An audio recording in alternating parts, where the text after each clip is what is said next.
Welcome back to this 8th session of the Turin Islamic Economic Forum.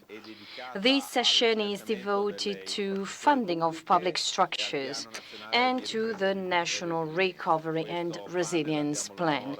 In this panel, we have the honor of having with us Maya Marisa Malek, who is CEO of Amani Advisors Dubai. We have with us Carlo Costa, who is Director of the Highway of Brennero, and we'll have the Vice Minister for the Economic Development. Maya, you have the floor for your presentation. I will kindly ask you to stick within 10 minutes' time so that we have enough time to ask questions later on. Thank you. Good day, everyone.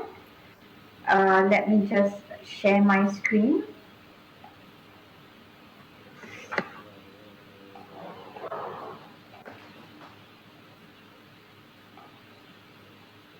So can everyone see the screen? Perfettamente, ti vediamo.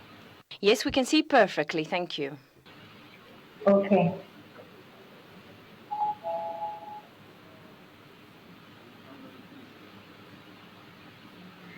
Okay, good day, everyone.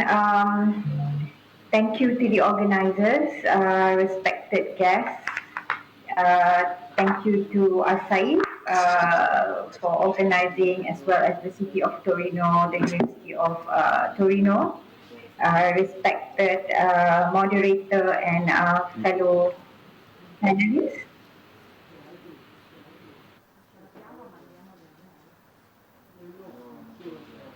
Okay, so I'm going to present in relation to Sharia for infrastructure investment.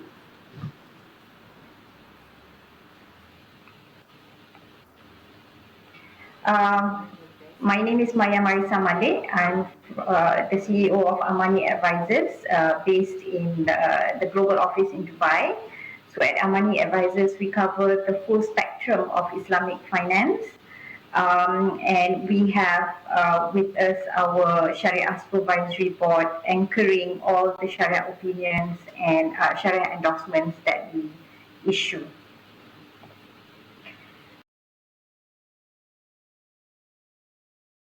Perspective, some of the structures such as Wakalah bil Istismar, which is an investment agency structure mainly used for sukuk structures, as well as ijara, or a leasing structure, which you can see in many sukuk structures in the market. We also have murabahah and wa'ad, which is mainly used in infrastructure funds or segregated managed accounts, as well as murabahah and musawamah, which is another debt-based structure used mainly in infrastructure funds.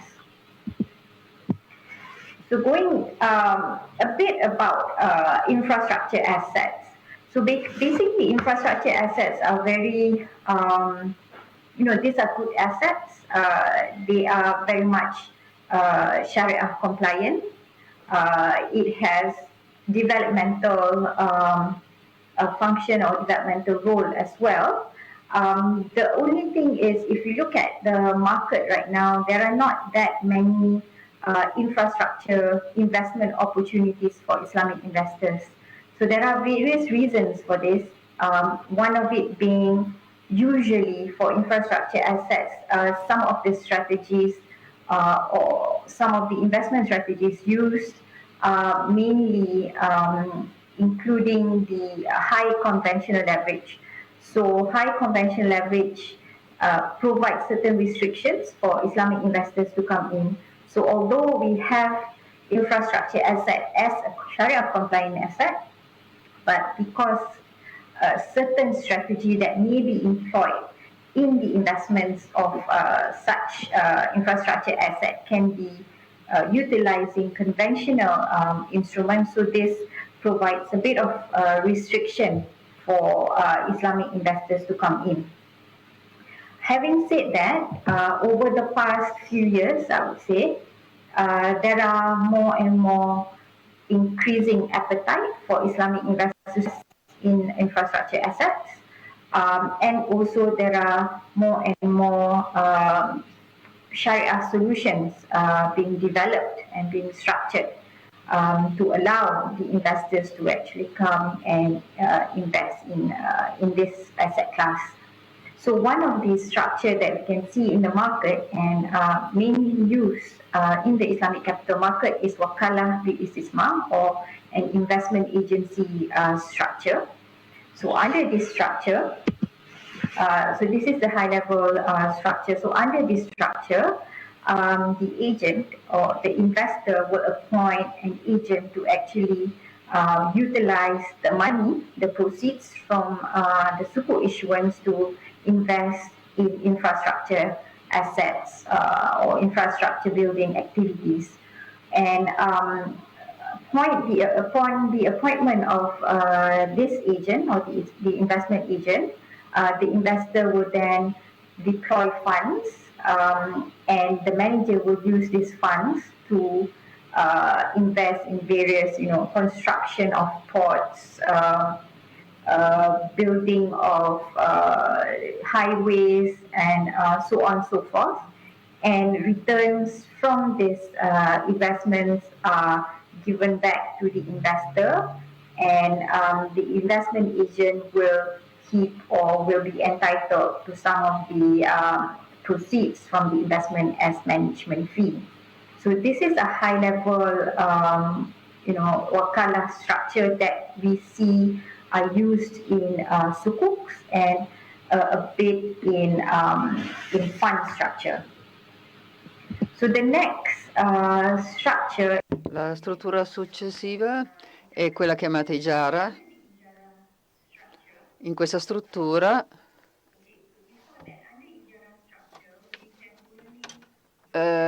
possiamo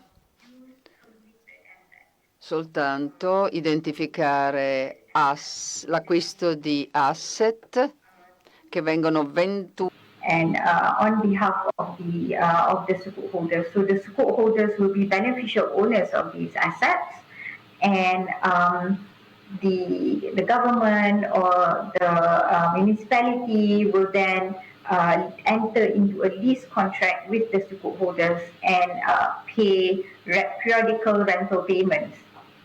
So this periodical rental payment is used to cover the periodic distribution being made or being paid out to the sukuk holders. So there can be this can be structured as a long-term lease or a short-term lease, depending on the funding requirement at the level of the original promoter or the original asset owner. So I mentioned earlier that this structure involves the beneficial sale of the assets to the sukuk holders. So in certain jurisdictions, this structure is not favoured because most of the infrastructure assets belong to the government or belong to sovereign and related entities, and there is hesitancy from the government to actually part with the assets. So if that is the case, then the first structure, the sukuk wakalah structure, is more suitable. But having said that, certain jurisdictions, they are fine with transferring of beneficial ownerships to the sukuk holders, because this is it does not involve any perfection of legal title, as well as it's for a specific period of time which can be agreed upon at the onset. So the third structure that I want to talk about is mainly used in a fund or infrastructure fund arrangement. So this is a more recent structure where under the murabahah or wa'ad structure, it allows Islamic investors to have indirect exposure to the economic performance of an existing conventional or existing infrastructure fund, while maintaining the operation of the underlying fund. So as I mentioned earlier, the main reason why previously Islamic investors are precluded from investing in infrastructure funds is because of the investment strategy, which typically uses very high leverage, up to 80%, sometimes 20%, and mostly this leverage is conventional leverage. So in order to come up with an alternative structure allowing Islamic investors to come in, we have to look at a structure that allows the investor to come in as creditor instead of equity investor. So under a debt-based structure, the investors or the Sharia screening doesn't involve looking at the financial aspects of the infrastructure assets or the infrastructure fund. So we only look at the core activity. And under an infrastructure asset class, the core activity are very much Sharia compliant. So because this structure has a more flexible Sharia screening methodology or Sharia screening requirement, we see this structure being used more and more for infrastructure assets. And it's, I would like to also highlight that the proposed structure is very much utilized in the market when Sharia compliant investors represent a minority group in the existing fund. The core activity of the underlying fund is Sharia compliant, which it is Sharia compliant in the case of infrastructure. And the fund is in a real condition that prevents it from complying with Sharia requirement for financing screening ratios. So an example of this is if, let's say, the infrastructure assets are in countries or in jurisdictions where we have Islamic finance infrastructure, there are Islamic banks that can provide Sharia financing or Sharia leverage, then we cannot use this structure. We have to use the equity or the wakalah structure. But let's say the assets are mainly in countries where there is no Islamic banking infrastructure, then the scholars would allow this murabaha plus wa'ad structure to be used. So most of the infrastructure investments we see in the market that are attractive to Islamic investors are either in the US or in Europe, and because of this, the murabaha and wa'ad investment structures are used. So next is the final structure is a murabaha and musawamah structure. So this operates the same way as the earlier murabaha plus wa'ad structure in the previous slide, except the only difference is that the returns or losses transferred to the investor is by way of musawamah spot transactions for wa'ad given at the onset. So this structure also seeks to allow Islamic to have indirect exposure to the economic performance of the existing infrastructure assets.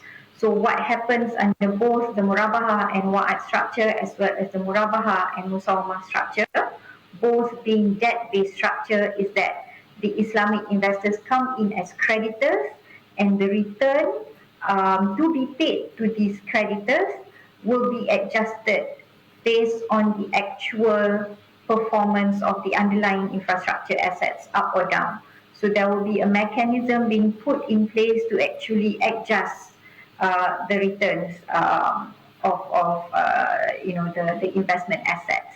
And also, as a summary, this structure has a more flexible Sharia screening requirement where we only look at the core activity and we do not look at the financial ratios of such investments. So I invite questions. Thank you, Maya. There are any?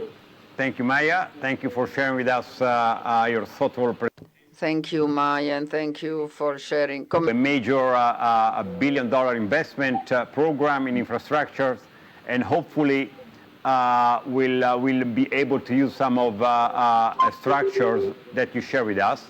We are now next presenter, next speaker, and Paolo is up to you. Thank you, Maya. Grazie mille. Thank you.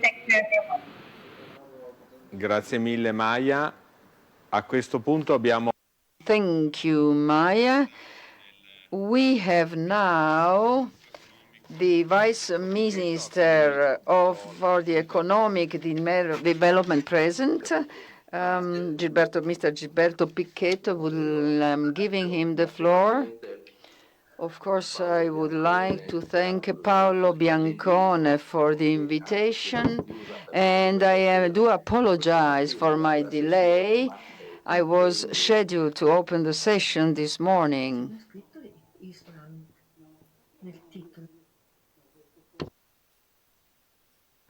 Quella era Costa?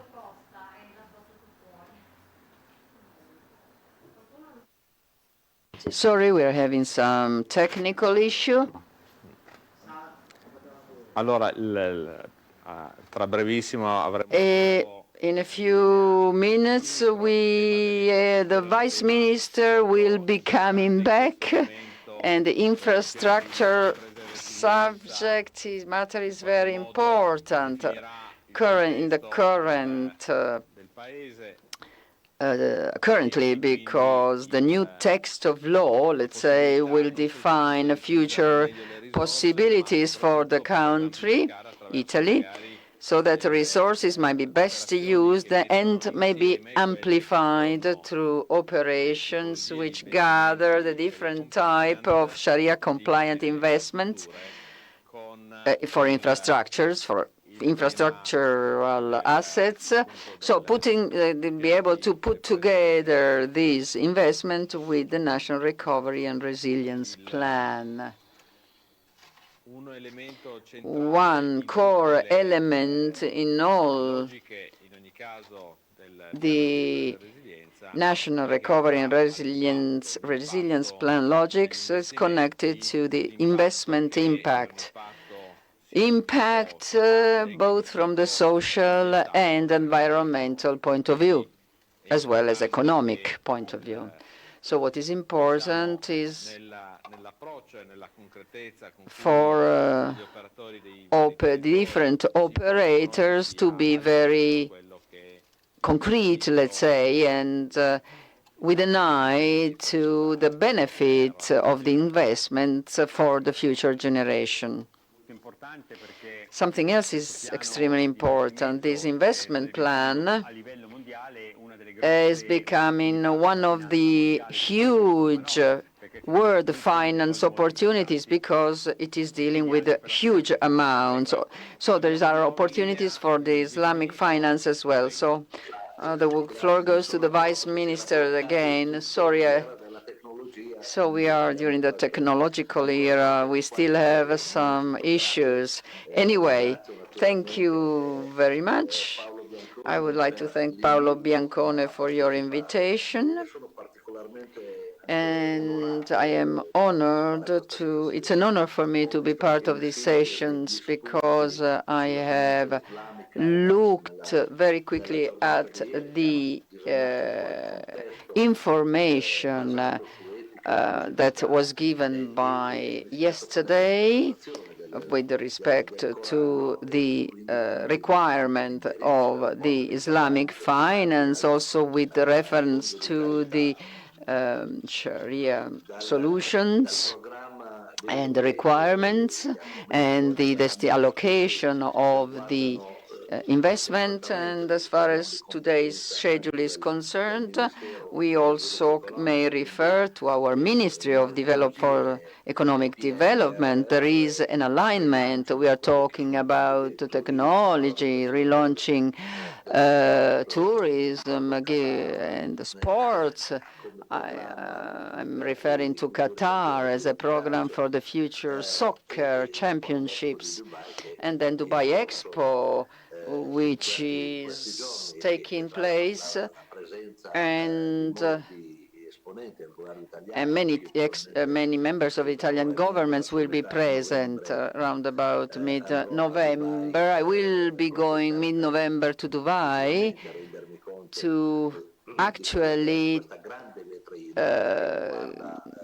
have touched with my hands this huge showcase that is also that also concerns the whole world. Dubai right now is the world. It's not only our showcase on the Islamic world. So I have a few remarks with regard to our export.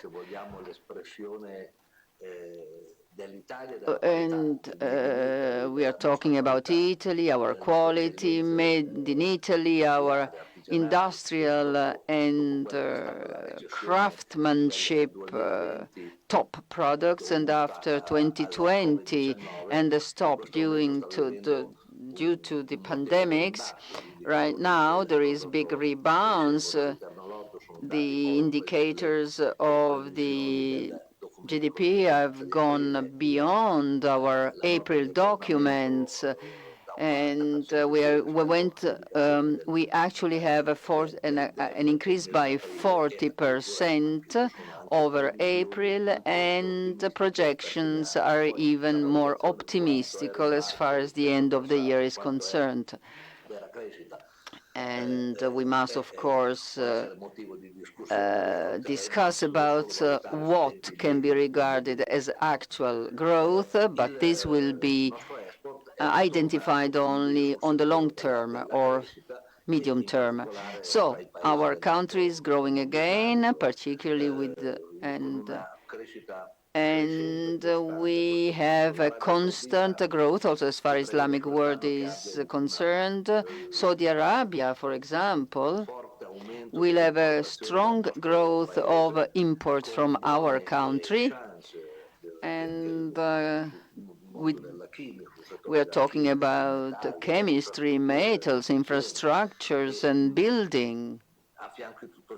And along with all these activities, there is also a modernization plan of healthcare that can invest. So, I mean, also we can have a sort of exchange with with the other countries from this point of view. The United Arab Emirates is also very strategic for our export. Italian market is growing on an average of 50% a year, and we catched up, let's say, in 2020, and we try and be one of the main partners, avant-garde partners of the United Emirates. Also through the Expo Dubai vehicle, because that is our showcase, at least for the current months. On the other side, we have also Morocco. Current investment in energy strongly promote Italian asset demand, because there is a vast demand of Italian assets, because we are indeed interested in Morocco's choices. Reference to the territory, Morocco is investing in renewable energy, and we also supply energy.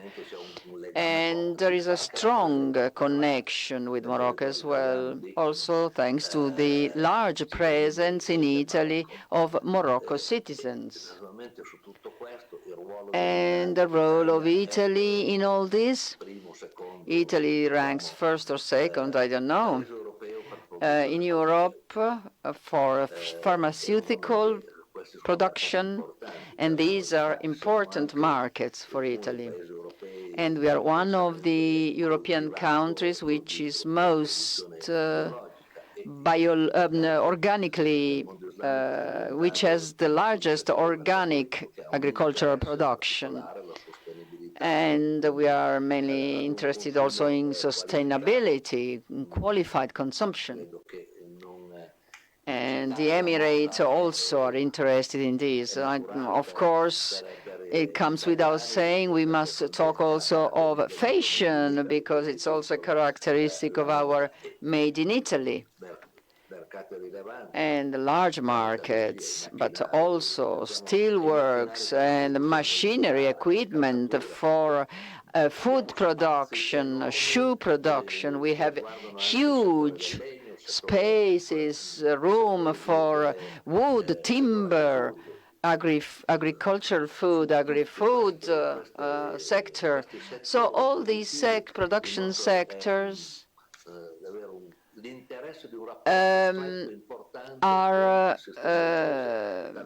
show in Italy are also the large return, let's say, from this relationship with the Eastern Arabic countries. So, and the National Recovery and Resilience Plan aims also at strongly promoting and giving promoting transformation of our country. Italian feature is made up Italy is made up of many small and medium enterprises as well. There is competition, but this develops the so-called distretti, many concerns that operate as departments of large enterprises, which is on the other side also a limit, because we also should commit to develop consortia and interrelationship and develop international partners, large partners. And the Islamic area has large partners and counterparties, and we must be ready to carry out a correct approach using 5G, large band, and through a technological evolution which should allow us to go up the ranking hierarchy. And the first mission of the National Recovery and Resilience Plan is that of growing and set up more effective relationship with the world. And of course, we must remember that we can use many centers. We are creating relations with the European Union, the European Union Fund for technological research and skill transfer. And we're talking of transferring skills. We're talking at a national level, but also within bilateral relationship with many countries, which means mutual benefit and training exchange. And then we are relating with growing countries such as the Islamic countries, and in this, from this point of view, Italy is also a touristic arena. We're talking of almost 50 million, 60 million tourists coming from the Islamic world coming to Italy. And this part of tourism accounted for 220 billion prior to the pandemics, but it is growing fast.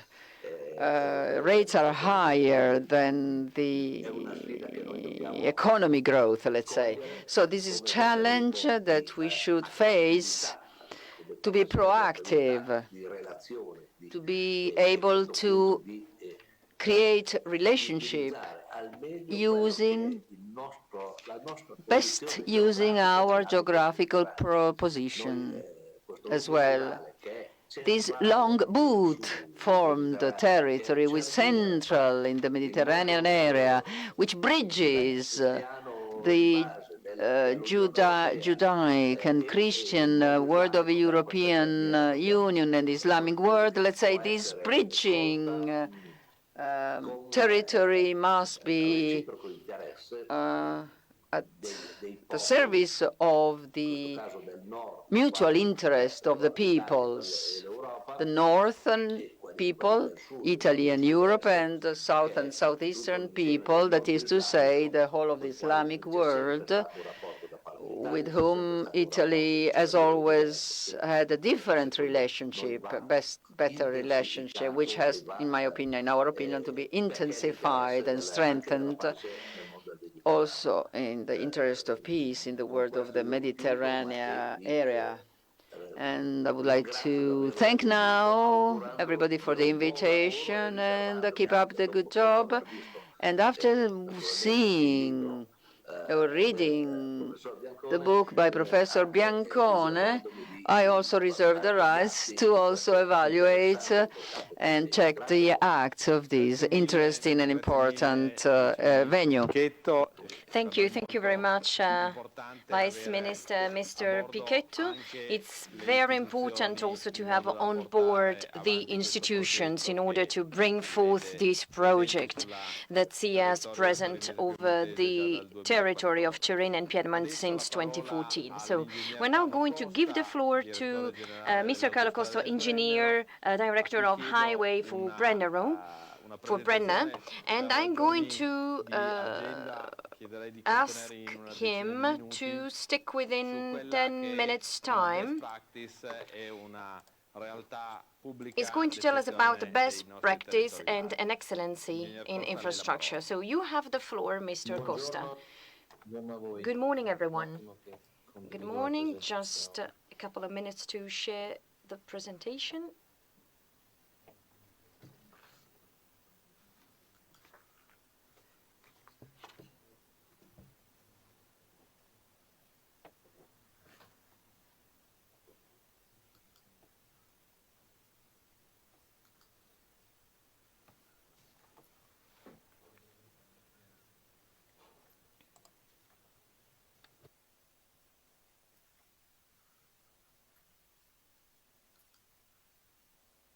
Pronto? La sentiamo? We can hear you.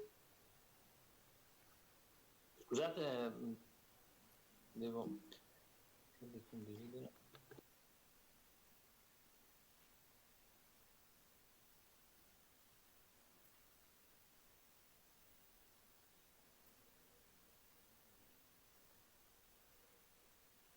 Ma quindi cos'è complicata la loro piattaforma?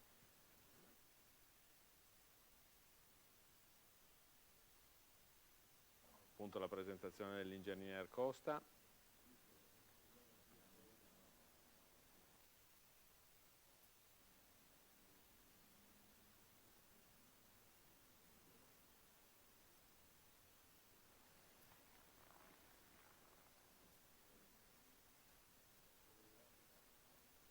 Perfetto, vediamo ingegnere la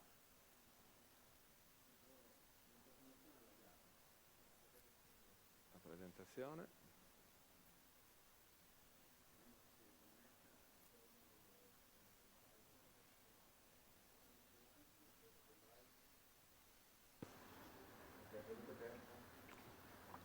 Tra pochissimo la presentazione, l'autostrada del Brennero. So we're going to go with the presentation soon.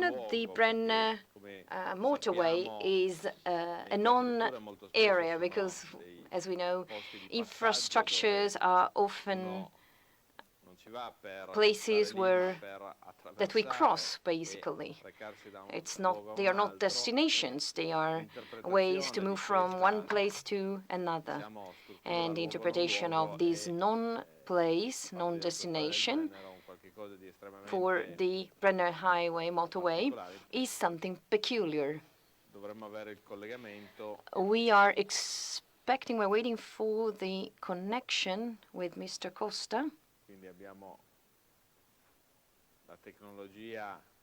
So technology is something that makes us closer, but sometimes is making things complex. So that's the hidden message, enhancing infrastructures. Alberto, what the Vice Minister was saying about the export, so that's something that is extremely important for our business and situation. What do you think about it? Well, I think that the importance of expert that is well known and has been consolidated in all these fields and sector of the Italian economy that you know so well. Let us think the other way around. Let us think about the disrupting potential for attracting investment. They are telling me that the connection is ready. Mr. Costa, we are here.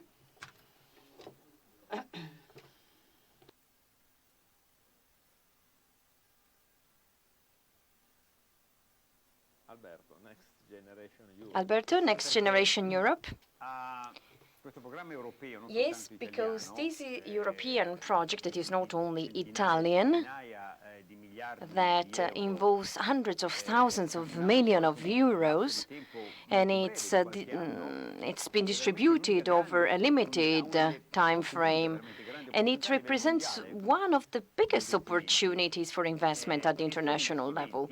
And these investments are guaranteed by something solid, which is the infrastructure, with our bridges, roads, schools.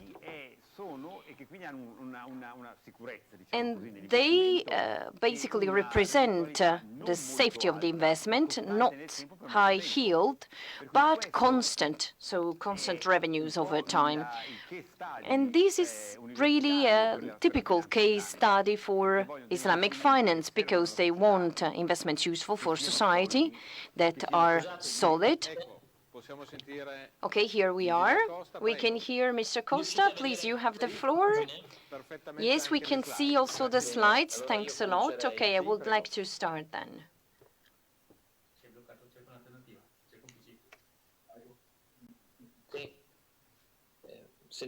Can you hear me? Perfectly. Okay. So that's the Brenner motorway.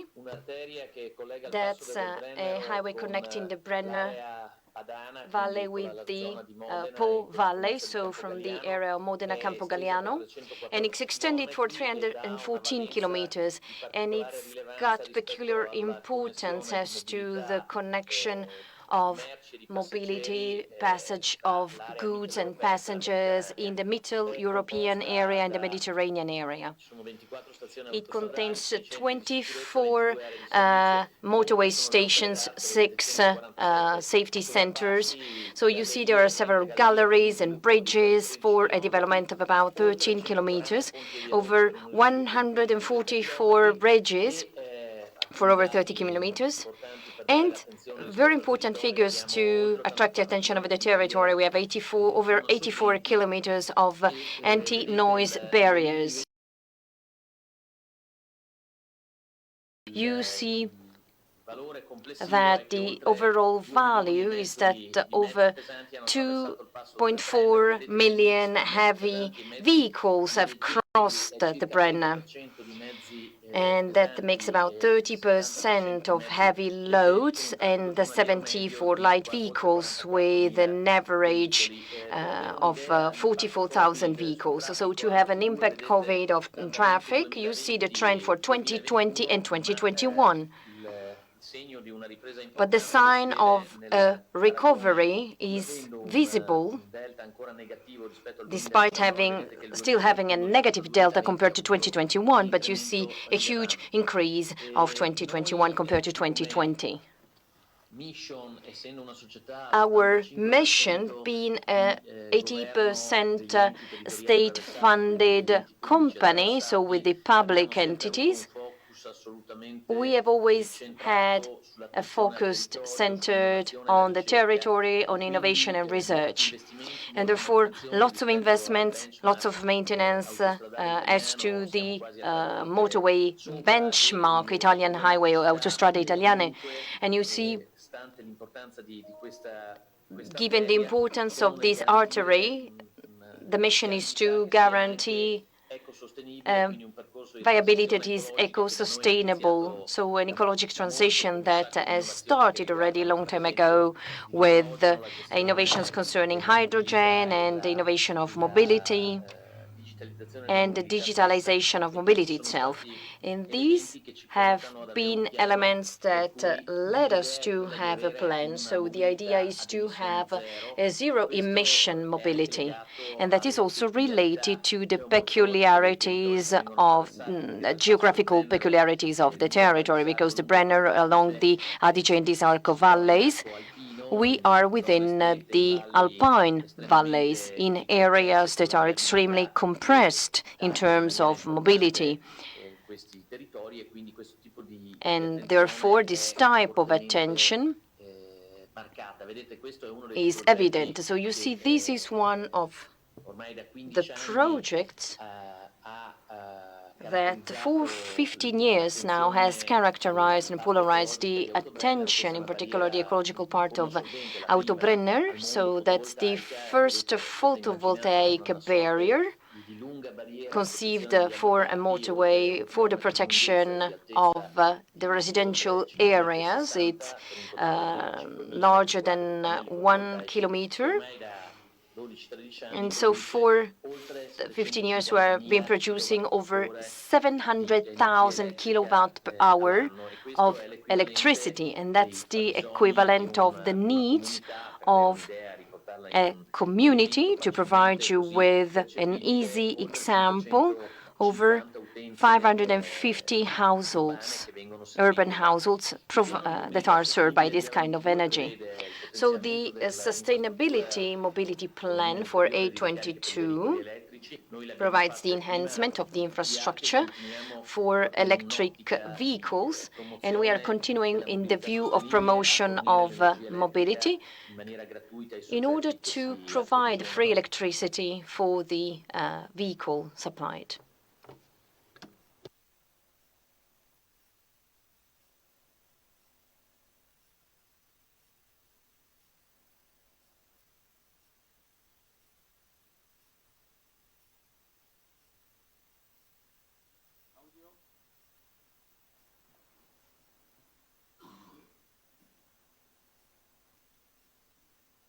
The audio of the speaker suddenly went off.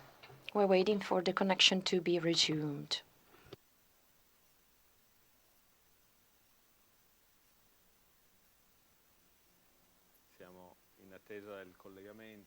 We're waiting for the connection.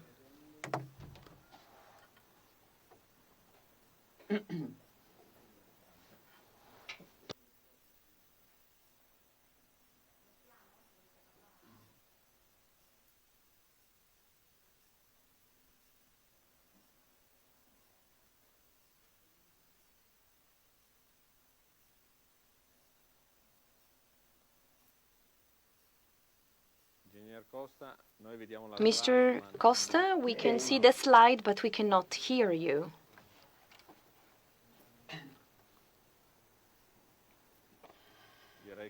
I would say that